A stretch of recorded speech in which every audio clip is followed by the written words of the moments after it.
morning, everybody.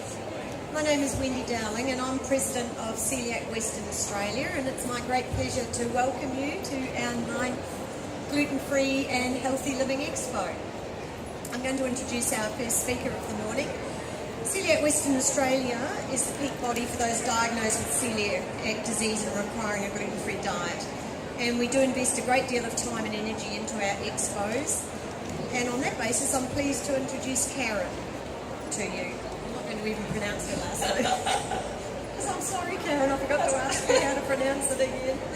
Karen is an integrative nutrition health coach who specialises in helping people say goodbye to exhaustion, boost energy levels and improve general well-being through a mix of nutrition and lifestyle design techniques. She has a Bachelor of Science from UWA, and after studying at the Institute of Integrative Nutrition, she works with clients both one-on-one and in group programs to help foster transformation. Food allergies are a huge potential issue for her clients' energy levels, so she helps her clients navigate how to cook enjoyable food but energising food. And we give Karen a warm Perth welcome this morning, and you're going to hear a very interesting discussion. Thank you. Welcome, Karen. And please stay afterwards while we do the raffle draw too, so don't run away too quick. And Karen will stay and answer questions for you. Thanks, everybody. Thank you so much. Awesome. Hey, everybody. I'm excited to talk to you all today about what is integrative nutrition and also some tips to make gluten-free living a little easier.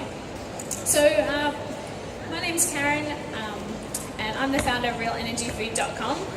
I'm an integrative nutrition health coach who works with busy men and women to help them boost their energy levels, lose weight, heal their digestion through one-on-one and group programs. And food allergies are something that we do work with some of my clients to kind of navigate and see whether or not that might be an issue for them, and see if we can make ways to help their transition a little easier into a way of eating that really works for them. So let's dive in. So today we're going to talk a little bit about my story for those of you who don't know me. Then we're going to move on to the effect of gluten on your health and on your gut for those of us who are sensitive to it. We're going to talk a bit about the benefit of taking an integrative nutrition approach and also what I mean by that. So what is integrative nutrition? And then we're going to move on to gluten-free living. So some of my action steps and hopefully some ideas to make your life a little bit easier. So how does that sound? Sound good? Awesome. And then at the end we're going to have a Q&A session. So if you do have any questions, save them to the end, and then we've got some time for those. You can write them down so you don't forget them. I've got some handouts on the chairs around that you might see. Therefore, as we go through each section of the presentation today, I've got some action tips for you. So we're going to get you writing down a couple of things, get you thinking a little bit, and then hopefully you've got some notes to take away. Okay. So a little bit about me.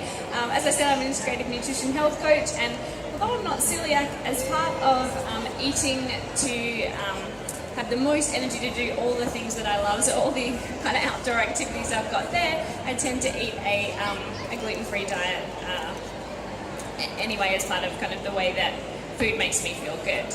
And I am one of those people that always has healthy snacks in her handbag, or I bring my own food on the plane.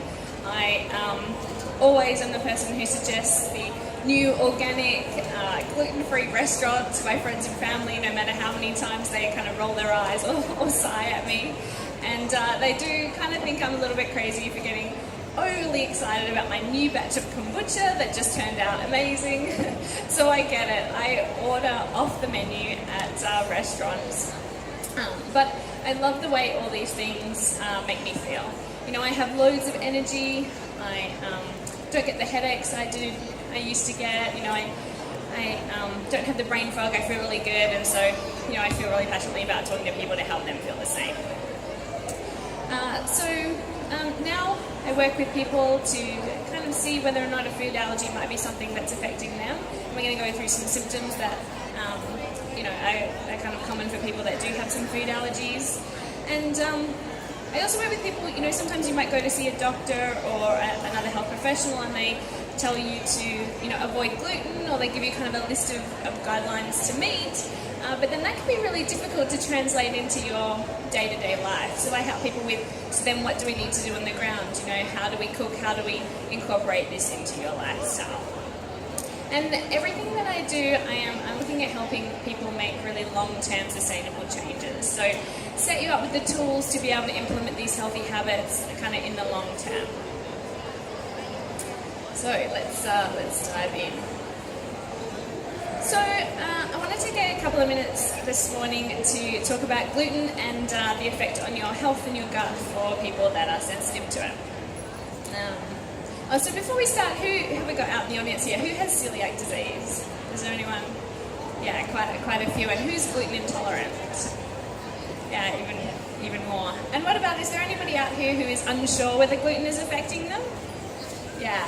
No, that's a good mix. And I think everybody's going to hopefully be able to take something out of the presentation today, no matter where you are in kind of that mix of people. So for those who have celiac disease and those who are gluten sensitive or are gluten intolerant, these are some common symptoms that often manifest from this from this sensitivity. So things like headaches, bloating and joint pain can be a symptom, skin rashes, mood issues, intestinal issues, malnutrition is one that sometimes people don't think about, but that can be one. Nutritional deficiencies, and then fatigue is a really big one. So when people come to me with any of these symptoms, we try taking out things like gluten out of their diet to see how they feel. Do their energy levels improve? Does their vitality improve? Do they start to feel better? And then we replace these foods with whole food sources. So I'm going to be talking a bit later in the presentation about some of these naturally gluten-free, really yummy whole foods.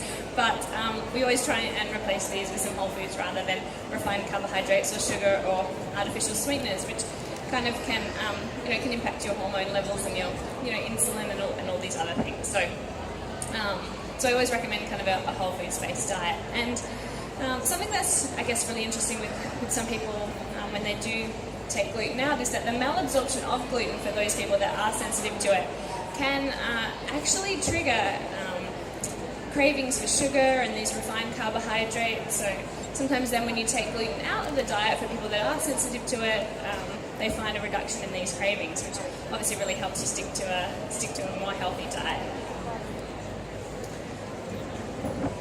So I just want to talk quickly as well about what gluten is doing to your health for those of us who are a little sensitive to it, really sensitive to it, I should say.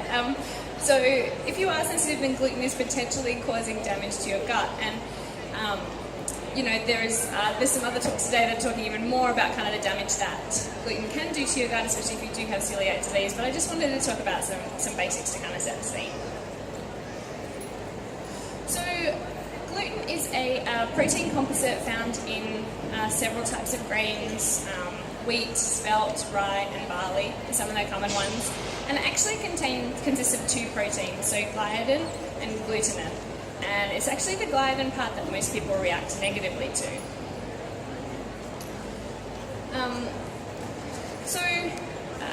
For people with celiac disease, when they're exposed to gluten, so when gluten is in the digestive tract, the immune system, it triggers an immune system response. So the immune system sees the gluten as a foreign invader, like a bacteria or like a virus, not like food that you're eating. And so your immune system starts to attack the gluten. But with people with celiac disease as well, the immune system also starts to attack an enzyme in the intestinal wall. So it starts to cause degradation of your digestive tract, of your intestinal wall, which can lead to a host of things like I was kind of talking about. The nutritional deficiencies are really big, because when all this is kind of going on your gut, it's really hard to then get the nutrients you need out of your food.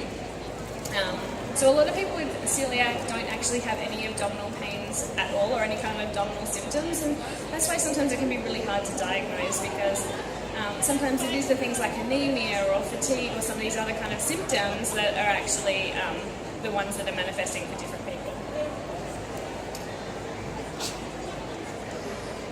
So a lot of the people that I do talk to, I talk to them about the fact that even though the outward symptoms might be, you've had bloating or pain or fatigue or, these kind of things that can start to get better as you remove, or will start to get better as you start to remove gluten from your diet, it's also really important to remember that your immune system has been triggered over, a really long period of time. So it can take, 3 to 6 months or sometimes longer to also do some work around healing the gut.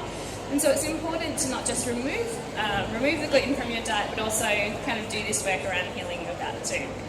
And healing your gut is a whole nother presentation. So if you are interested in any more of that, please come and have a chat to me afterwards. But it's something to think about. Yep, I've removed the gluten, but then doing some work around the things that you can do to kind of heal your intestinal tract as well. So, action tip for this section. This is where I want you to write down a couple of things on the pieces of paper. I've put some handouts out for you. And what I want you to do first is to start to write down some foods that might be affecting you. So these action tips are all around awareness of how food makes you feel. So for some of you, you know that it's all foods with gluten, but for others it might be, the banana bread particularly makes you feel bad, or I want you to, or it can be other just foods that don't serve you. It doesn't have to be around gluten. So I want you to write down a couple of foods that might be affecting you. And then on the next line, I want you to write in some foods that you currently love that you then want to swap out. And you can come across to realenergyfood.com and realenergyfoodgroup.com. That's my free Facebook group, and if you tell me the kind of what you've written down in that section, I have a whole heap of recipes and swap outs for some of these foods. So write down some of your favourite foods that you really would love to swap out, and hopefully I can help you out there. And the final action tip in this section is a take-home tip. For the next 5 days, I want you to try and keep a food and mood journal. And by this I mean I want you to start writing down what you're eating. Don't worry about calories or macros or anything like that, just the foods that you're eating each day. And then at the end of the day, I want you to write down how you've been feeling. So have you had headaches, or have you felt really energized, or have you been in a good mood, or have you felt kind of irritable? And it's again trying to link what you're eating with how you're feeling. So just a take-home exercise that I really encourage you guys to try, as clients often find it really powerful to kind of, and it often comes up with some surprises that you might not have thought of. So I now want to move on to how an integrative nutrition approach, or how integrative nutrition principles can kind of help you improve your health and also heal your gut for people where that's important. And nutrition, I love learning about nutrition, but it's the only field of science where people can scientifically prove opposing theories and still be right. And I'm sure we've kind of all seen this maybe in the media, or we hear of new research studies. And there's so much more research out there, but people are still really confused about what to eat, and obesity is still going up. And so why is this, and what can we do about it? So there's two things that I want to talk about that I think really outline what integrative nutrition means to me, and they are bioindividuality and then primary food. So we're going to talk about primary food in a minute. I just want to start with bioindividuality. And what I mean by this is that everybody needs an individual approach. So different diets work for different people. And I've got here, one person's food is another person's poison. And I think we instinctively know that you can't necessarily do what works for somebody else. You've got to figure out what works for you. And there's more and more research coming out about this, which is really exciting, I think, because it really, it really helps people have some science behind this fact that I think we kind of all know we need to do something individual. But there's a really interesting research study that came out late last year and was published in the journal Cell. And what they did is they took 800 people and over 50,000 meals. And they were actually measuring the blood sugar response to these meals. And they found a huge variability in the effect from these same identical meals on all these different people. So it was the same meal, but everybody was having a different response to it. And this has really big implications for, disease prevention and the way we kind of try and treat people with food or help people find a diet that works for them. And so I always try and, work individually with people to, tailor something to their food and their lifestyle.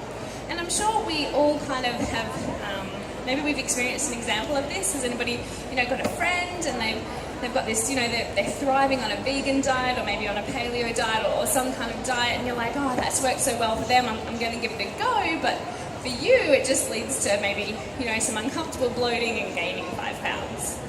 Am I the only person who's kind of seen that? Anyway, so as I said, a bio-individual diet can be really useful for lasting change. So the next thing I want to touch on is this idea of primary food. And so if secondary food is, fat, carbs, protein, the actual food that nourishes you, then primary food is all the other aspects of your life that provide nourishment. So things like career, relationships, physical activity, and spirituality. And there's a bunch more, there's a bunch of other things as well that really actually impact your health, and we might not often realise that they are impacting our health. So some of the things up there. And I want to maybe illustrate what I mean a little bit more with an example. So one of my clients, Sarah, she came to me and was really desperate to lose some weight. She was struggling with a lot of sugar cravings, and these were kind of derailing her best efforts to make some healthy changes. So she came to me and we started working on kind of her food and her exercise and her lifestyle, and that was going really well. But then we dived a little bit deeper into kind of some of the primary food aspects of her life, and she was in a really stressful job, and even though it paid really well, she was actually in a lot of debt. So she had a lot of debt and a lot of stress around the debt. And so we started putting in place some tools to help her with the stress. We did some work around changing her perception of her job. And then we also got a plan in place for her to help deal with her debt and kind of feel like she was moving forward on that aspect. And it was amazing how then her, cravings started to subside. And she was finding it just a little bit easier to make these healthy choices, and kind of make more progress towards her goals. So I think that's what integrative nutrition is really all about. It's about a whole person approach and about really tailoring these tools to the individual to be able to make lasting change. So your action tip for this section, what I want you to do is write down, right now today, I've given you out some pens as well, is have a think about what other aspects of your life might be affecting your health and write them down. So just take a couple of minutes, I'll put back on the other slides. So it might be some of these things, but it might also be something different. It might be a friendship or some other things that aren't on that list. So I want you to think about some of these things that might be affecting your health and write them down, because when we bring some awareness around that, it makes it easier to kind of, make some changes.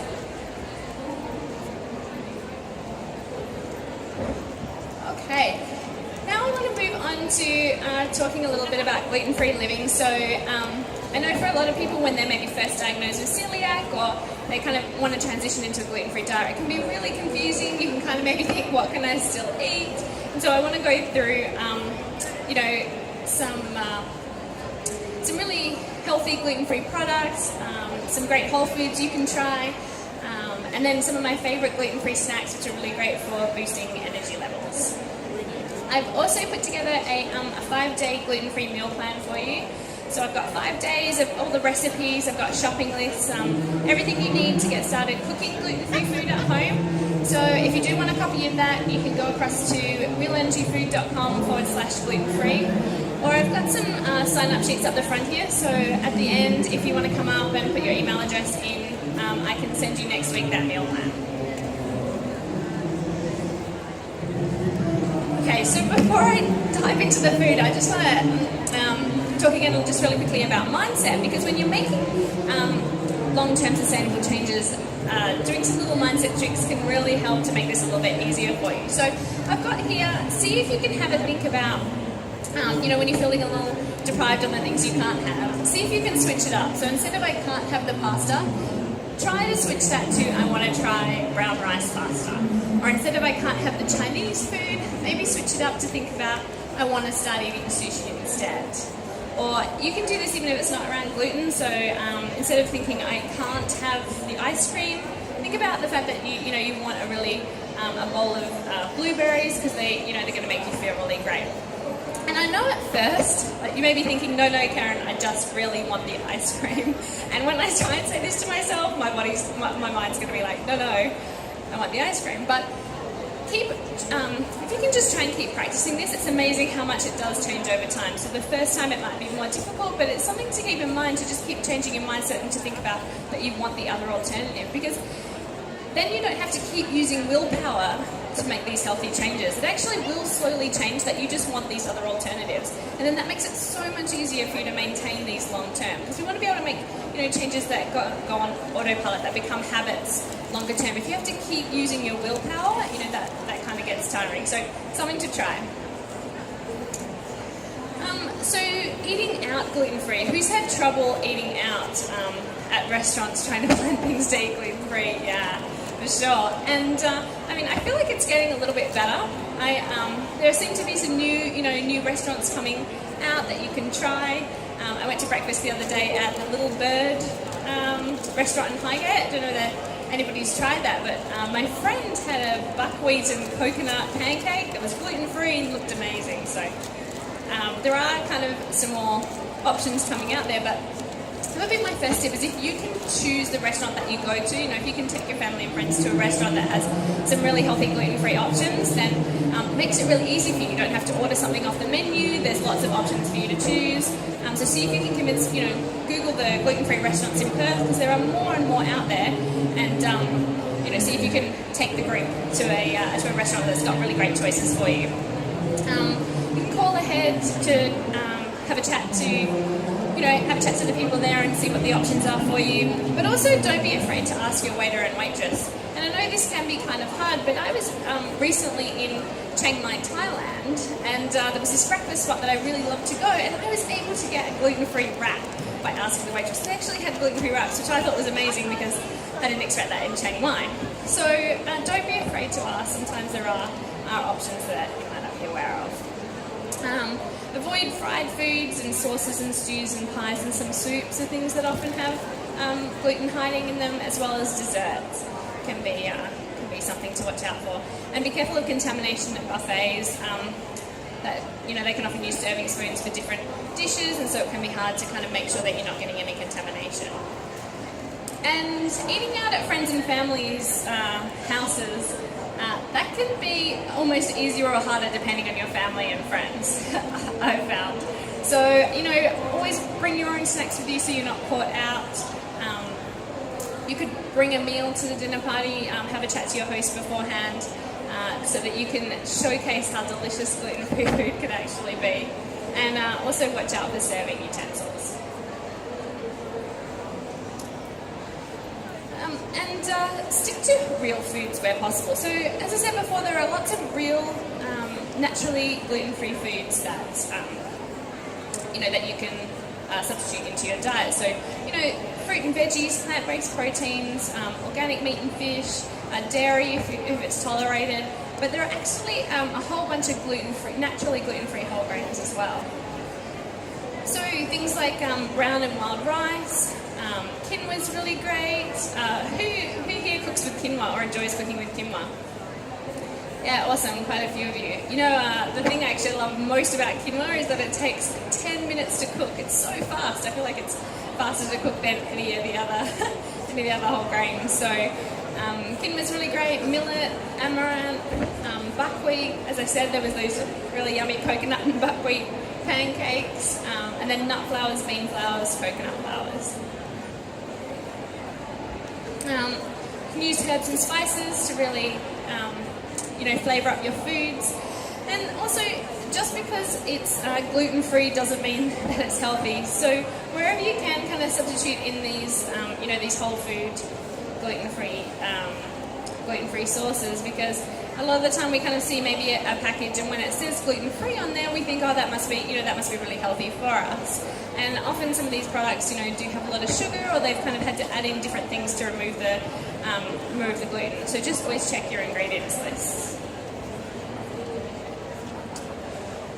Okay, so now I want to go through, if you are looking for some of these gluten-free alternative products, so things like bread and pasta, what are some things to watch out for? Because as I said, not all packaged food that has gluten-free on there necessarily means that it's also good for you. We want you to feel, start to feel really, especially if you haven't been feeling that great for a while, I want you to feel great and energized, and when you're eating really healthy foods, that'll help you do that. So when you're choosing a gluten-free bread, look for healthy grains such as amaranth or quinoa, added protein in there, and look for added sugar and avoid ones with too much added sugar in the bread. It's amazing how much sugar and salt can go into bread sometimes. Gluten-free pasta, again, look for some healthy grains like brown rice or quinoa, or ingredients like flax seeds or nut flours. Gluten-free crackers. If you can have the cheese without the crackers, go for that. But if you do need to have a cracker, look for seeds like flax or chia or sesame, and avoid ones that have kind of sugar or cornstarch as their first ingredient. Gluten-free snack bars. So lots of gluten-free snack bars and conventional snack bars. Often there are ones that have a lot of sugar or a lot of kind of added chemical ingredients, artificial sweeteners, things like that. So look for ones with naturally free, gluten-free ingredients like nuts and seeds or dried fruit, and avoid ones with chocolate or yogurt toppings, as they tend to be a little bit higher in sugar often. Or try making your own. So the pictures I have on the slide there down the bottom are all gluten-free snack bars that I've made myself. The one in the middle has like 4 or 5 ingredients. It was really easy to make.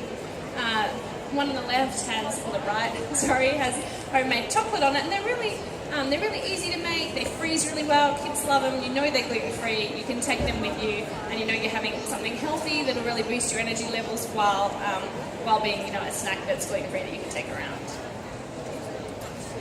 Same with gluten-free cereals. There's a lot of kind of gluten-free and conventional cereals that can be kind of high in sugar and can spike your blood sugar in the morning and kind of lead to these cravings later in the day. So there's some good paleo granolas coming out in health food stores, so you could look for cereals in your health food stores. Use quinoa flakes to make kind of like a gluten-free overnight breakfast dish. Chia pudding is another really good one that you can replace your breakfast cereals with. You make that the night before, and you can have that for a really healthy breakfast the next morning. And I have a chia pudding recipe in the 5-day meal plan. So if you want a copy of that, again, you can just put your name on the email list. So I've gone through lots of information. Now to finish off, I want to go through some of my favourite gluten-free snacks that are really great for boosting energy and are some healthy options for you. Because a lot of people kind of get stuck with snacks. They're not sure what to eat for snacks. So if you're craving something salty, olives are good. Kale chips are really good. Who here has made kale chips before? Is anyone? Yeah, awesome. Oh, lots of you. That's so great. Love kale chips.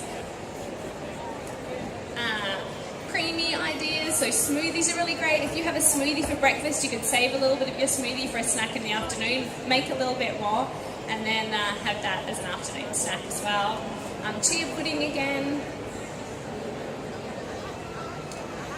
Crunchy ideas, so a handful of nuts is always a good one. I like to buy bulk nuts, but then when I get them home, I get those little Ziploc bags and then pre-package the nuts into little Ziploc bags right away, so that when I'm wanting to, grab something for a snack, I can just grab the Ziploc bags. And also, even if I'm at home, I don't just dip into this really big bag, because I don't know about any of you, but nuts tends to be something that I can definitely overeat. Veggies with some hummus or guacamole can be really good too. Sweet, so some snack ideas with something sweet. Apples with nut butter. I love apples with some almond butter. I don't know if anybody's tried that. That's really yummy. Or you can use leftover grains to make a sweet porridge. So leftover quinoa can make a really yummy sweet porridge. Fruit ice cream is really good too, especially this time of year. I love putting kind of frozen banana and frozen strawberries and a little bit of coconut milk in a blender. Blend that all up and it makes such a sweet, yummy, kind of creamy ice cream. So if you haven't tried that, definitely try that one. And dates stuffed with almond butter, that's a really yummy snack too that I really like. So your action tip for this section is to try out a new snack idea. And then if you want some extra accountability, you can come across to my free Facebook group at realenergyfoodgroup.com and let me know which one you're going to try. But for you, I want you to write that down on your piece of paper. So write down which of the snacks we kind of went through are you going to try this week to, kind of get you trying a new gluten-free snack idea. Okay, so as I said, we went through a lot in a short amount of time. So just to summarise the action tips that we went through, was write down some of the foods that might be affecting you, and as well as some food swaps you want to make, and do the food and mood diary this week. Honestly, it's amazing how much people don't think it's going to really bring some awareness around how they feel compared to what they're eating. And then I want you to write down some of these primary food areas of your life that may need some attention. And then the third one was try out a new gluten-free snack idea. So hopefully I gave you some new ideas for some snacks that you can kind of take with you or have at home. And so if you do have any questions or want any more info, you can always come across to realenergyfoodgroup.com and say hello. Add your email address on the handout at the front, and I'll send you your 5-day meal plan. And also, just for the Expo today, I am doing free 30-minute nutritional consultations. If you wanted to have more of a chat to me about your specific circumstances or want to have any chat through kind of the things that you're doing nutrition-wise at the moment. So if you are interested in that, in the worksheet up the front where you put your email address in, just write yes. Next to that, you'll see a column for the free 30-minute consultation. And then I'll give you a call during the week to organise a time to schedule that in. So,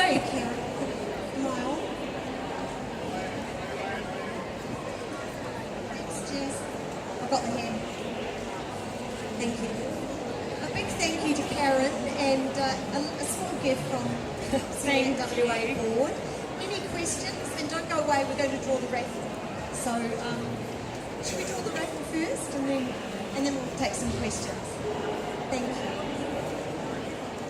Thanks, Karen. Okay, we've got blue F62. Blue F62. We have Yeah? Okay. Looks like we might have a winner. And do we have some questions for Karen? You mentioned to take a look at the sugar content in the breads and the pastas that you buy. What's the percentage of sugar? Sorry.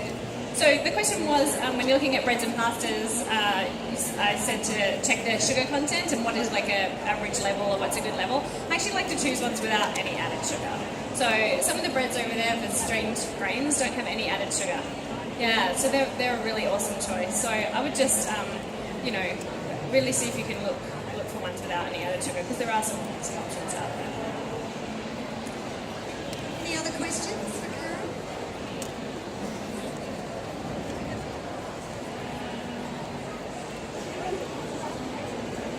Hi, my name's Anne. I find the marketing very frustrating.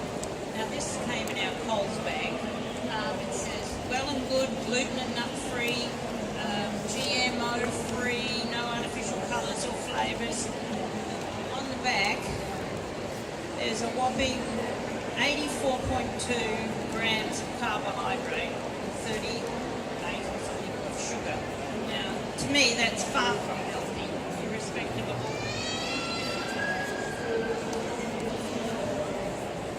Yeah, and really, I guess that's kind of what I talk to people about kind of watching out for. And I'm not sure exactly what the product is, but there's a lot of amazing, great gluten-free foods that are coming out, and some that do have a lot of added sugar you could just have as a treat. I mean, I never tell people to, avoid having indulgences or having treats, but more just being aware of then what is in your food, especially checking those ingredients lists. So maybe have a look at the ingredients in there. Sometimes the carbohydrates might be coming from, quinoa or brown rice or really good sources, and then that's going to have a really different impact on your body to if it's coming from sugar. If there's, the first ingredient on there is sugar, and then maybe that's a food that you just have kind of as an indulgence, as a gluten-free indulgence that you might not have been able to have before, rather as a healthy food. Hi Karen, I was interested to see you were suggesting to swap Chinese food out for sushi. Yeah, we've been buying sushi a little bit lately, but we've been struggling to find shops that sell sushi that is gluten-free. Do you know what it is in the sushi that is not enabling them to say that they're gluten-free? Are they putting something? Sorry, I'm going to pass that one over to. Yeah, you might. I have a feeling they put something in the rice. But there is gluten-free sushi here today. And some of the, I've found some of the shops that are in the shopping malls, they've got a list, if you ask for it, of the gluten-free sushis now. So, and they'll even give you the gluten-free soy sauce to go with it. So they're getting better. Is there a suggestion in terms of what foods to eat morning, lunchtime and night? What to avoid? What's best for what occasions? In In terms of gluten-free, yeah. you mean in the meal plan, or just what am I? Foods that you should sort of avoid at night time and that might be too heavy.